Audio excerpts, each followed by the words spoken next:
جو وزیر اعظم ہے اپوزیشن کے خلاف تو بات کر سکتا ہے, اپوزیشن کے خلاف ایکشن لے سکتا ہے, مگر کالعدم تنظیموں اور مودی کے خلاف کچھ نہیں بول سکتا.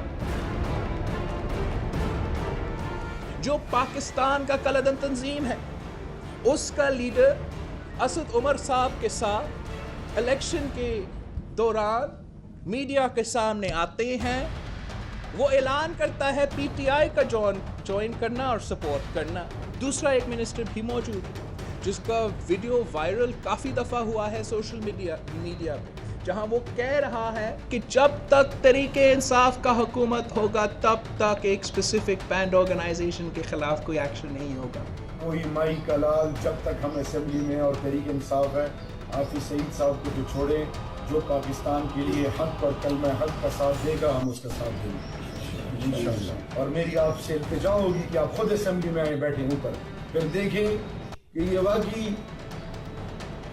کلمہ حق کا ساتھ دیتے ہیں یا یہ بھی اگلوں کا. اور ایک اور وزیر جو کہ آپ سمجھے ایک ویٹرن ہے,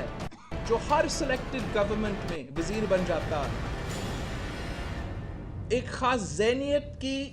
ماؤتھ پیس ہے, ایک خاص ذہنیت, ایک غیر جمہوری ذہنیت کی ماؤتھ پیس اور پروپیگنڈسٹ,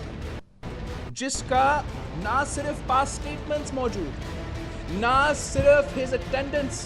at banned organizations, events or rallies, but it is known, it is on the record about his involvement in training camps for banned organizations. میں حافظ صاحب کے حکم کی اس بخار میں بھی تعبیر کی ہے, اور میں سمجھتا ہوں اللہ کے بعد کشمیری حافظ سعید کی طرف دیکھ رہے ہیں, کسی خارجہ پالیسی کی طرف نہیں دیکھ رہے. میں آپ کو بتا نہیں سکتا کہ ان لوگوں کی اتنی بڑی خدمات ہیں, یہ کسی اور ملک میں پیدا ہوتے ہیں تو لوگ ان کے قدم چومتے ہیں, یہ کسی اور ملک میں پیدا ہوتے ہیں لوگ ان کے پاؤں دھو کے وضو کرتے ہیں. یہ نواز شریف ٹائپ کے اقتدار, جتنا بڑا مجاہد حافظ سعید ہے اتنا بڑا ڈاکو نواز شریف ہے, اور جو مجاہد کو ماننے والا ہے وہ بعد سے اللہ کا علم اٹھا کے نعرہ تکبیر. These individuals must be immediately removed from Imran Khan's cabinet تاکہ opposition, پاکستان کی opposition مانے کہ یہ لوگ سیریس ہیں اور یہ واقعی ہی کالعدم تنظیموں کے خلاف ایکشن لینا چاہتے ہیں.